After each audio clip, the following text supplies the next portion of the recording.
안녕하세요. 지난주 하나바이블 10일과 함께 하시는 하나님이라는 제목으로 하나님이 나와 함께 하신 것을 믿고 하나님 나라의 형통과 세상의 형통의 차이점을 알며 하나님과 동행하는 모습이 무엇인지를 배웠습니다. 오늘은 12과 인도하시는 하나님에 대해서 생각해 볼 건데요. 청소년부 12과 교사교육 강의를 시작하도록 하겠습니다. 학생용 교재 32페이지와 교사용 교재 96페이지를 참고해 주세요. 12과 인도하시는 하나님은 창세기 45장 1절에서 8절 말씀을 배우게 되는데요. 외울 말씀은 창세기 45장 8절입니다. 그런즉 나를 이리로 보낸 이는 당신들이 아니요 하나님이시라. 하나님이 나를 바로에게 아버지로 삼으시고 그 온 집의 주로 삼으시며 애굽 온 땅의 통치자로 삼으셨나이다. 아멘. 12가를 통해 사람의 생각과 다른 하나님의 전능하심을 믿고 어떤 상황에서도 우리의 길을 인도하시는 하나님이심을 알며 하나님의 때를 기다리는 것을 배우게 됩니다. 이번 주 선행학습은 요셉이 애굽에 있게 한 것은 하나님이 하신 일임을 형제들에게 고백하는 내용에 대해서 함께 나누는데요. 요셉에게 일어난 일들을 통해 하나님이 진짜 원하시는 것이 무엇인지를 알게 되었는데 그것은 이스라엘의 후손을 보존하시는 일이었습니다. 하나님이 원복으로부터 이어진 약속의 구원자에 대한 약속을 의미한다고 할 수 있는데요. 결국 하나님이 요셉과 그 가족에게 그런 일들을 주신 겁니다.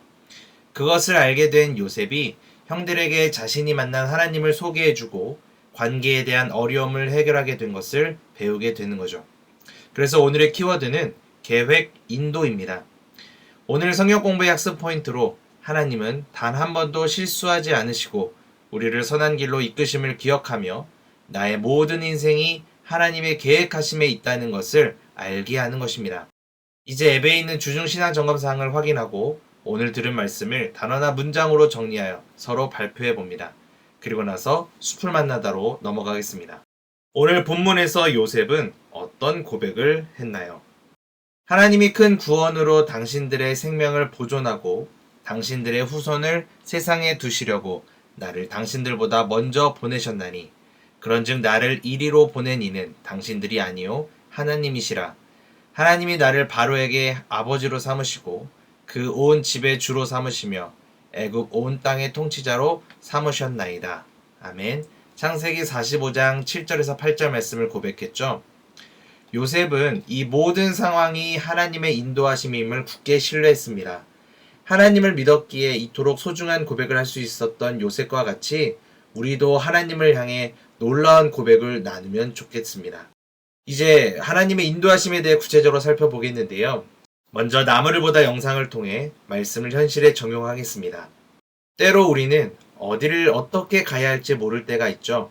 그러나 이제 목적지를 정확히 안내하는 내비게이션의 도움으로 헤매지 않고 바르게 갈 수 있습니다. 인생의 수많은 문제와 난관을 만나면 어렵고 힘들게 느껴지지만 그 해답을 알게 될 때 안도감과 기쁨, 감격이 찾아올 겁니다.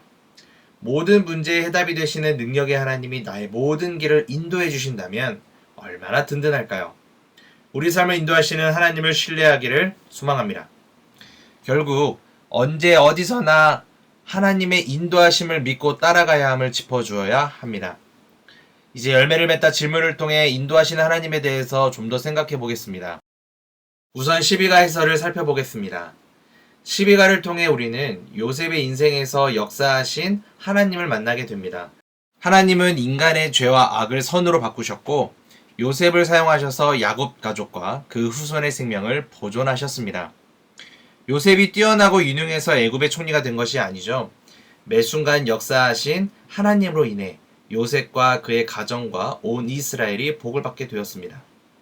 요셉의 인생에서 하나님의 오묘하고 신비한 역사하심과 함께하심을 발견할 수 있는데요. 이를 잘 보여주는 것이 바로 요셉이 꿈을 해석하는 사건입니다. 요셉의 고백대로 꿈은 하나님이 주셨기에 하나님만이 해석하실 수 있는 거죠. 요셉이 총리가 될 수 있었던 까닭은 하나님이 요셉에게 꿈에 관한 해석을 알려주셨기 때문에 가능한 거죠. 요셉은 이러한 과정을 겪으면서 하나님의 인도하심을 알 수 있었고 하나님께 자신의 인생을 맡기게 되었습니다. 우리 역시 인생을 나의 시각이 아닌 하나님의 관점으로 바라보는 믿음을 배워야 하는데요. 퍼즐 한 조각을 손에 들고 보면 전체가 어떤 그림인지 알 수 없습니다. 인간의 유한한 시각은 늘 손에 든 퍼즐 한 조각에 집착하죠. 하지만 하나님은 전체 그림을 두고 우리를 인도하는 분이십니다. 신실하게 우리 삶을 인도하시고 전체 그림을 완성해 나아가시는 하나님을 신뢰해야 합니다. 요셉 이야기를 비춰보면 나의 생각이 아닌 하나님의 시각으로 삶을 해석해야 합니다. 가정에서, 학교에서, 교회에서 마주하는 여러 상황 가운데 때로는 이해하기 어렵고 힘든 일이 닥칠지라도 하나님이 나와 함께 하시고 내 삶을 인도하신다는 확신이 든든히 서야 할 것입니다. 그래서 첫 번째 질문 함께 나누어 볼게요. 요셉은 왜 애굽 사람을 내보내고 형제들에게만 자신의 정체를 알렸을까요?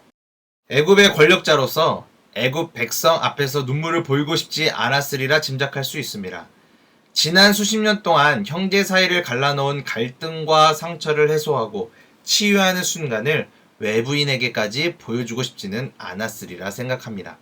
한편으로는 그들이 요셉의 형제라는 사실을 알게 되면 행여 해를 당할까 염려하는 마음으로 배려했을 수도 있어요. 또한 다른 사람의 시선에 방해받지 않고 가족과 온전히 재회하려 했을 것입니다. 다양한 대답이 나올 수 있을 텐데요. 딱히 정답을 얘기하기보다는 그 상황을 함께 생각해 보면서 요셉의 마음을 함께 이해하고 헤아리는 것이 이 질문의 주요 포인트입니다. 두 번째 질문입니다. 형들에게 하나님의 계획을 전하는 요셉의 심정은 어땠을까요?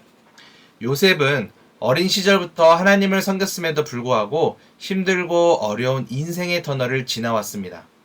무수한 난관 끝에 높은 지위를 얻게 된 요셉은 그가 겪었던 삶의 고난을 통해 하나님의 섭리를 알게 되었을 것입니다.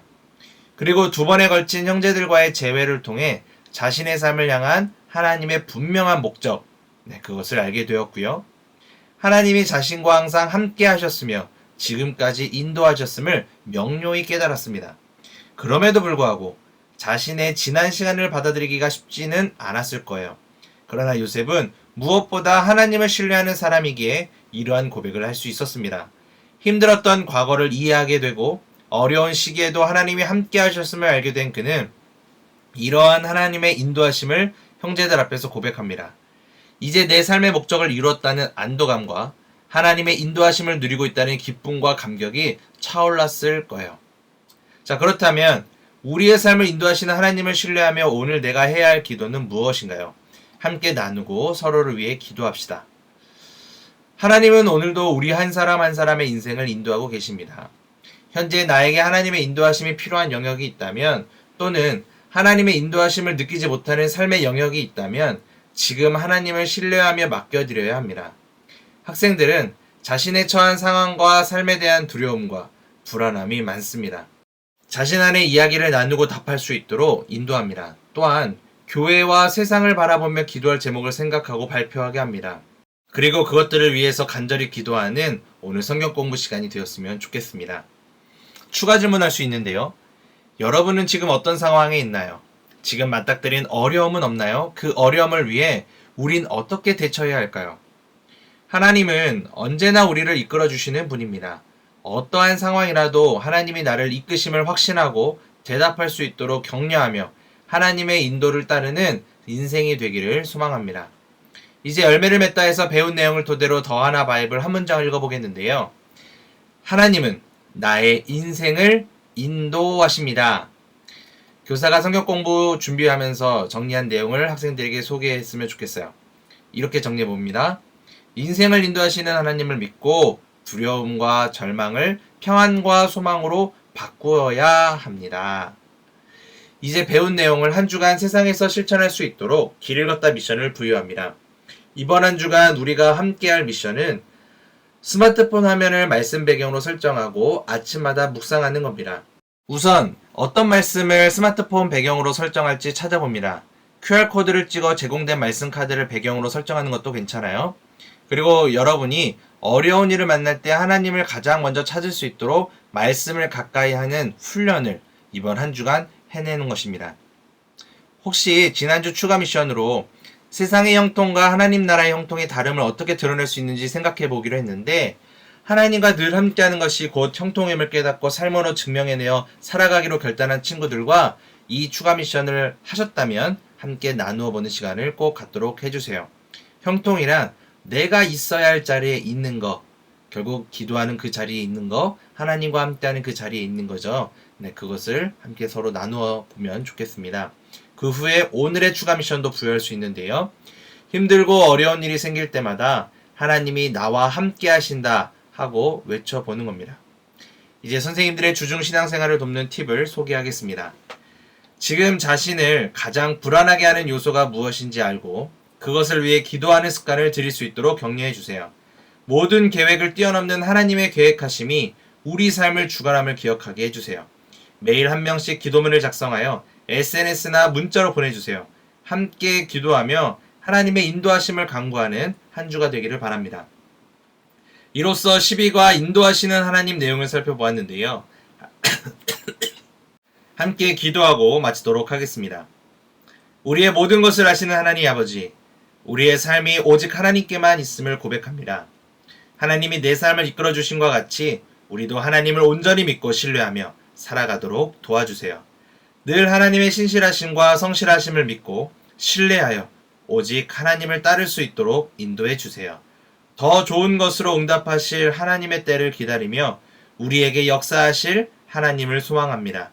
그 하나님을 믿고 의지하며 살아갈 수 있게 우리의 생각과 마음을 지켜주세요. 예수님의 이름으로 기도합니다. 아멘.